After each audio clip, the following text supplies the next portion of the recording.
In this video, we're going to walk you through how to create a quote in CustomBooks. A quote is a document that provides a potential customer with an estimated price for goods or services before a sale is finalized. It's a great way to give customers clarity on pricing and streamline your sales process.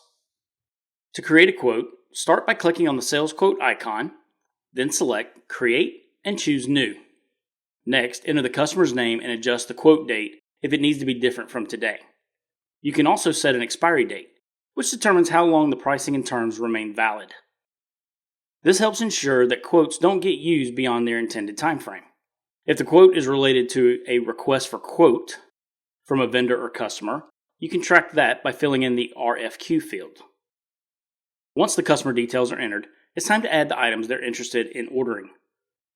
Enter the products or services along with their quantities and prices. After you've filled in all the necessary details, simply click Save and your quote is ready to go. That is all it takes to create a quote in CustomBooks. Now you can send it to your customer and easily convert it into a sales order or an invoice when they are ready to move forward.